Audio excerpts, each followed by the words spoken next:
Now question, now students, it is exercise 4.1 of class 9th NCERT maths. तो इसका first question है, introduction में आपको इसमें सब कुछ मैंने बता दिया था पिछले उसमें। तो अब हम एक्सरसाइज 4.1 से शुरू करते हैं। First question, the cost of a notebook is twice the cost of a pen. Write a linear equation in two variables to represent the above statement. अब इसमें क्या है, उसने हमें एक सिचुएशन दी हुई है, कंडीशन यहाँ पे है the cost of a notebook, यानी कि नोटबुक की जो कॉस्ट है वो पेन की कॉस्ट की ट्वाइस है। तो इस सिचुएशन को हमने linear equation in two variables की फॉर्म में रिप्रेजेंट करना है। तो इसमें हम क्या करते हैं, सबसे पहले ये मान लेते हैं, let the cost of a notebook is equal to rupees x and let the cost of a pen is equal to rupees y माना। नाउ अकॉर्डिंग टू क्वेश्चन हमारे पास क्या है, अकॉर्डिंग टू क्वेश्चन कंडीशन क्या है हमें दी हुई, cost of a notebook is equal to twice the cost of a pen. यानी कि अब हम करेंगे, what is the cost of a notebook, it is rupees x and what is the cost of a pen, it is y. तो ये condition हमारी होगी x is equal to 2y। तो ये हमने रिप्रेजेंट कर ली इक्वेशन इन टू वेरिएबल्स, जहाँ पे x और y क्या हैं, दे आर वेरिएबल्स। तो इस हमको इक्वेशन को हम ऐसे भी लिख सकते हैं, x minus 2y is equal to 0। तो ये हो गई हमारी equation in linear equation in two variables. Now second question children, express the following linear equation in the form ax plus by plus c equal to 0 and indicate the values of a, b and c in each case। यहाँ पर हमें जो है, पहले आपको मैंने बताया था कि जनरल इक्वेशन जो टू वेरिएबल्स की होती है वो इस फॉर्म की होती है, A X plus B Y plus C equal to 0, जहाँ पे X and Y are variables, X और वाई वेरिएबल्स हैं।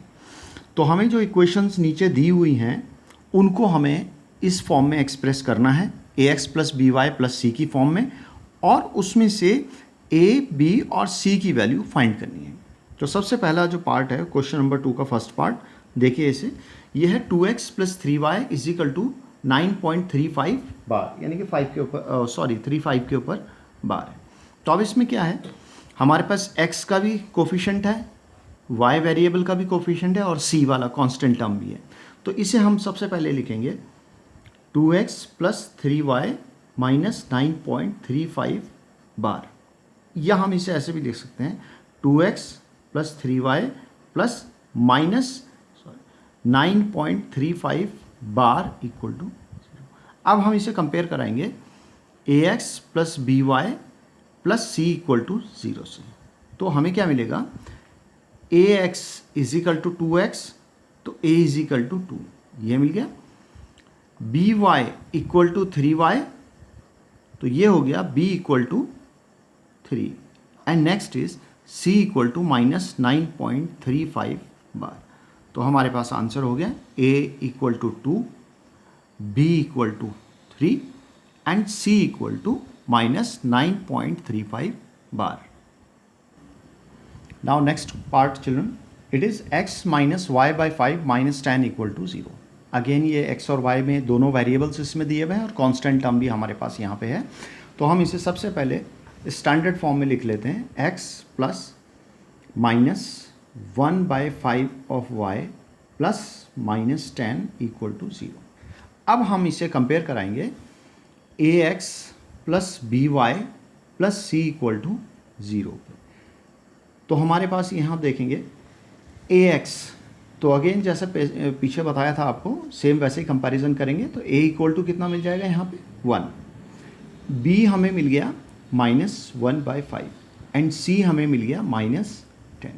तो ये हमारा हो गया आंसर, यहाँ पे a b c हमारे ये हो गए। Now next is third part. Third part में क्या है, it is minus 2x plus 3y equal to 6। इसे हम लिख लेंगे minus 2x plus 3y minus 6 equal to 0। ये स्टैंडर्ड फॉर्म में लिख लेंगे, माइनस 2x ब्रैकेट में +3 एंड प्लस -6 इक्वल टू 0। अब हम इसे कंपेयर कराएंगे ax plus by plus c equal to 0। तो यहाँ पे हम देखते हैं ax is equal to -2x है, तो a इज इक्वल टू क्या हो गया -2, by इक्वल टू 3y, तो b equal to 3 and c equal to -6। तो हमारे पास आंसर हो गया a equal to -2, b equal to 3 and c equal to -6। Now is your fourth part children. Fourth part में हमारे पास x is equal to 3y, ये थोड़ा अलग है। इसमें हमारे पास क्या है, x वेरिएबल है, y वेरिएबल है, कांस्टेंट है ही नहीं। तो पहले हम इसे स्टैंडर्ड फॉर्म में लिखेंगे x minus 3y equal to 0। अब यहाँ पे क्या है, x वेरिएबल है, y वेरिएबल है, c नहीं है कांस्टेंट वाला, तो हम उसको भी लिखेंगे। तो हम उसे ऐसा लिख लेंगे x minus 3y plus 0 equal to 0। और फिर हम कंपेयर कराएंगे इसे ax plus by plus c equal to 0 से।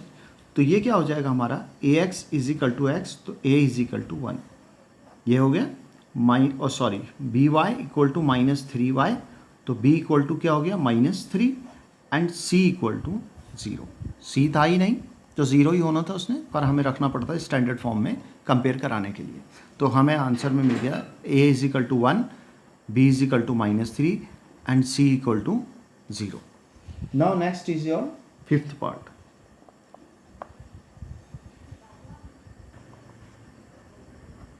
Now fifth part children, it is 2x is equal to -5y। ये भी आपका फोर्थ की तरीके से ही है, इसे करना है सेम वैसे ही है, क्योंकि इसमें भी दो ही वेरिएबल्स हैं हमारे पास, x और y variable. Constant term absent है, जैसे कांस्टेंट टर्म यहाँ एब्सेंट थी उसको जगह हमने 0 रखा था, वैसे ही यहाँ भी करेंगे। तो ये आप अपना आप कर लेंगे fifth question. Next is your sixth part.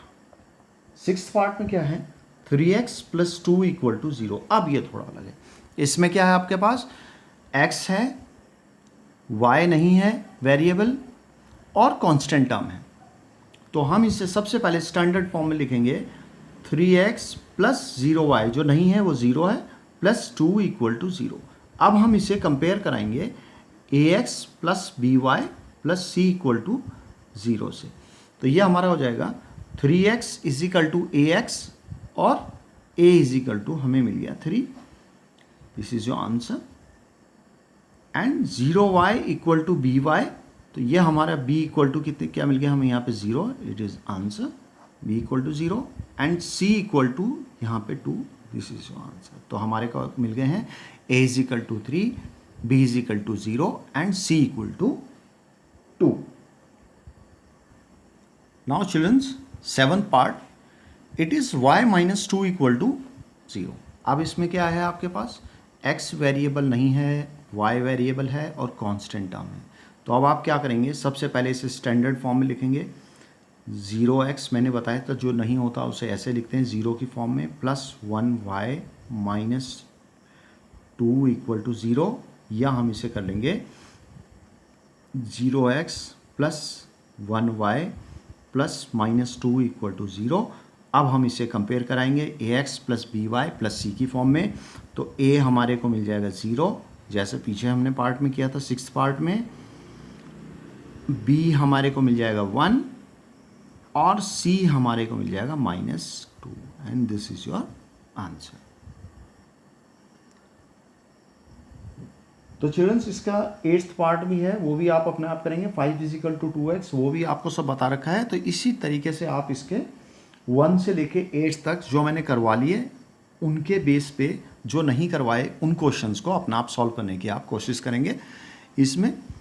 तो ये है आपकी, हो गई आपकी एक्सरसाइज 4.1 ख़त्म।